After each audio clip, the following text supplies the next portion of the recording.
안녕하세요. 말씀으로 사랑을 채우다. 다니엘서 5장, 6장 읽을게요. 벨사살 왕이 귀한 손님 1000명을 불러서 큰 잔치를 베풀고 그 1000명과 더불어 술을 마셨다. 벨사살 왕은 술을 마시면서 명령을 내려서 그의 아버지 느부갓네살 왕이 예루살렘 성전에서 가져온 금그릇과 은그릇들을 가져오게 하였다. 왕과 귀한 손님과 왕비들과 후궁들이 모두 그것으로 술을 마시게 할 참이었다. 그래서 예루살렘에 있는 하나님의 집 성전에서 가져온 금그릇들을 꺼내서 왕과 귀한 손님과 왕비들과 후궁들이 그것으로 술을 마셨다. 그들은 술을 마시고서 금과 은과 동과 철과 나무와 돌로 만든 신들을 찬양하였다. 그런데 바로 그때에 갑자기 사람의 손이 나타나더니 촛대 앞에 있는 왕궁 석고 벽 위에다가 글을 쓰기 시작하였다. 왕은 그 손가락이 글을 쓰는 것을 보고 있었다.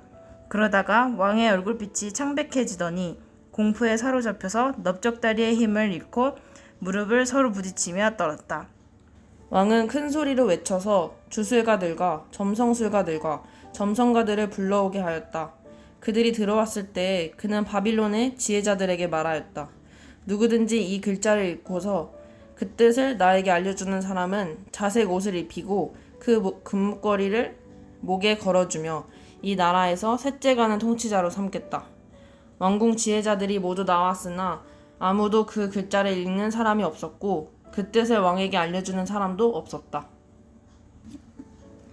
벨사살 왕은 크게 낙심하여 얼굴빛이 변하였고 손님들도 당황하였다.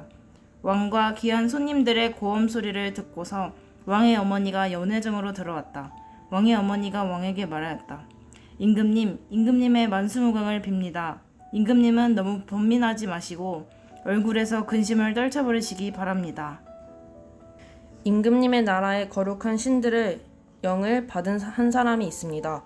그는 임금님의 아버지 때에 명철과 총명과 신들의 지혜와 같은 지혜를 가진 사람으로 알려진 인물입니다.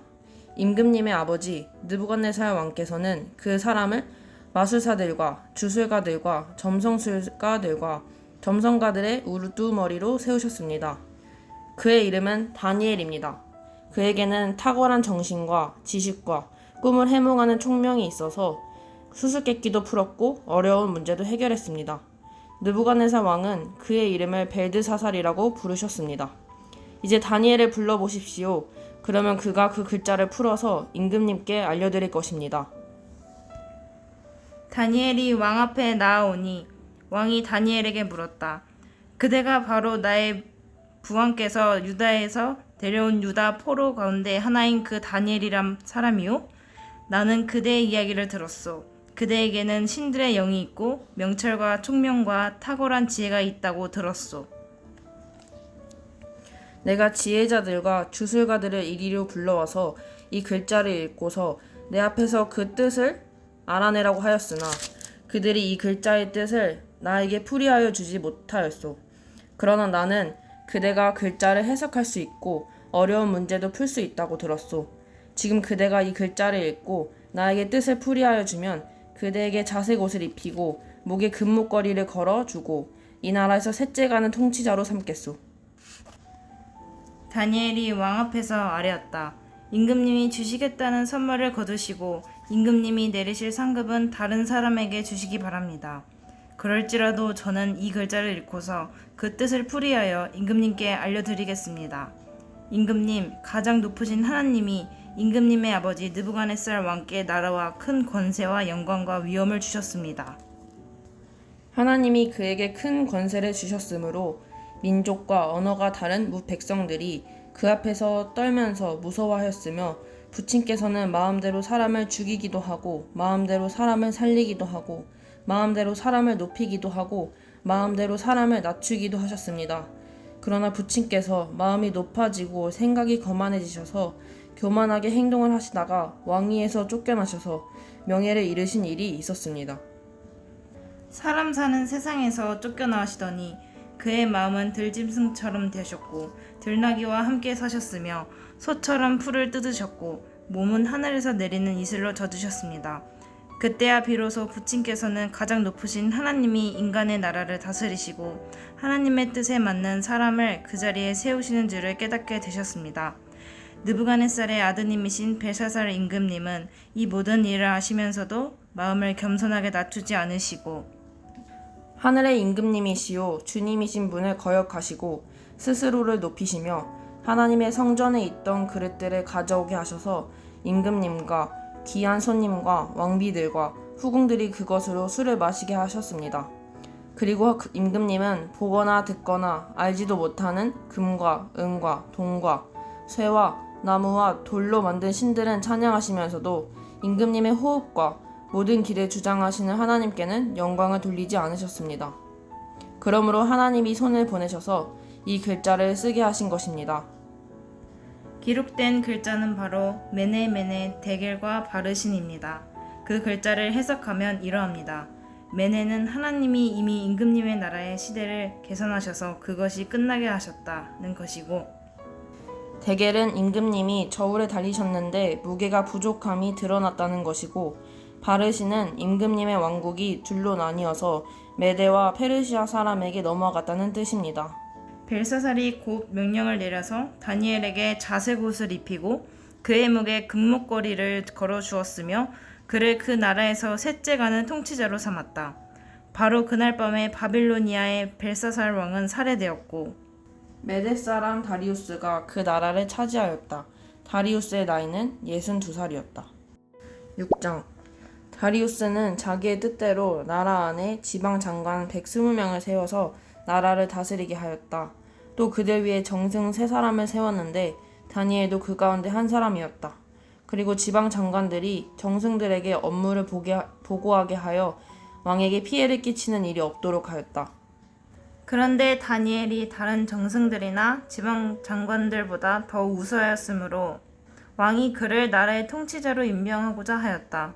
그러자 다른 정승들과 지방 장관들이 다니엘 나라 일을 잘못 처리한 것을 찾아내려 하였다. 그러나 그들은 그에게서 아무런 실책이나 허물을 발견하지 못하였다. 다니엘이 임무에 충실하여 아무런 실책이나 허물이 없었기 때문이다. 그래서 그들은 서로 말하였다. 다니엘이라는 자는 그가 믿는 신의 법을 문제 삼지 않고는 고발할 근거를 찾을 수 없다. 그리하여 총리들과 방백들은 왕에게로 나아가서 아뢰었다. 다리우스 임금님, 만수무강하시기를 빕니다. 이 나라 정승들과 대신들과 지방 장관들과 고문관들과 총독들이 모두 의논한 바가 있습니다. 임금님이 법을 한 가지 만드셔서 금령으로 내려주시도록 요청하기로 하였습니다. 그 법은 앞으로 30일 동안에 임금님 말고 다른 신이나 사람에게 무엇을 강구하는 사람은 누구든지 사자굴에 집어넣기로 한다는 것입니다. 바라옵기는 임금님이 이제 금령을 세우시고 그 문서에 임금님의 도장을 찍으셔서 메데와 페르시아에 고치지 못하는 법을 따라서 그것을 다시 고치지 못하게 하시기를 바랍니다. 그리하여 다리우스 왕은 금령의 문서에 왕의 도장을 찍었다. 다니엘은 왕이 금령 문서에 도장을 찍은 것을 알고도 자기 집으로 돌아가서 다락방으로 올라갔다. 그 다락방은 예루살렘 쪽으로 창문이 나 있었다. 그는 늘 하듯이 하루에 3번씩 그의 하나님께 무릎을 꿇고 기도하며 감사를 드렸다. 그때 다니엘을 모함하는 사람들이 들이닥쳐 다니엘이 그의 하나님께 기도하며 간구하는 것을 목격하였다. 그들이 왕에게로 나아가서 다니엘을 고발하려고 왕에게 금령을 상기시켰다.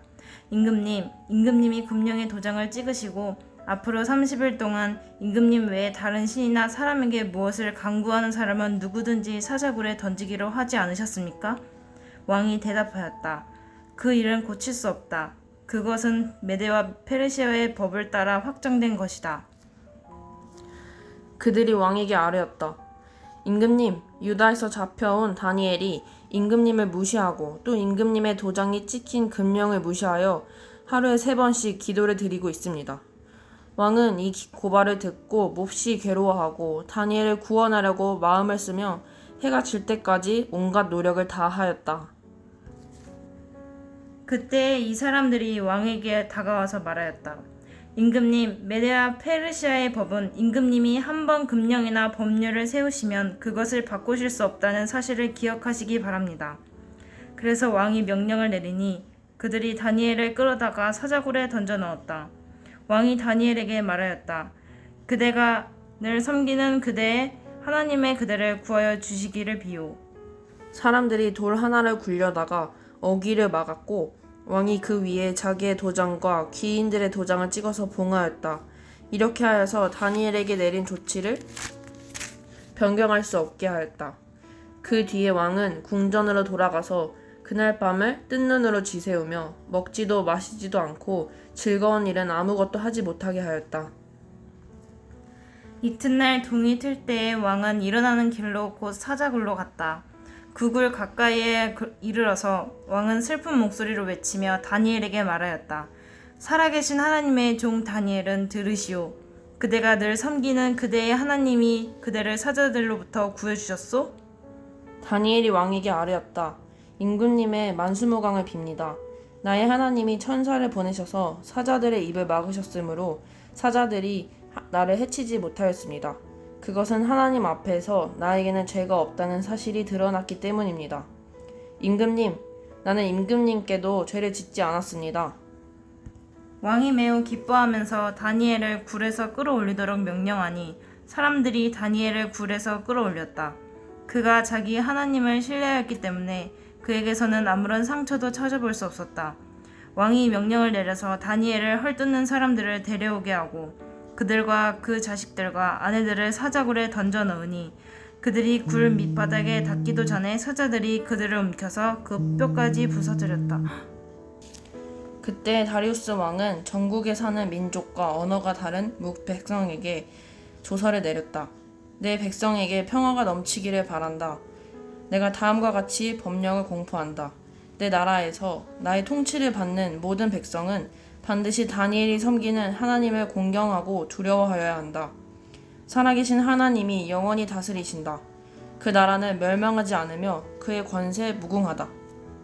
그는 구원하기도 하시고 건져내기도 하시며 하늘과 땅의 표적과 기적을 행하시는 분, 다니엘을 사자의 입에서 구하여 주셨다.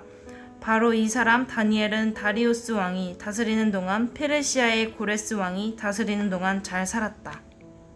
아멘.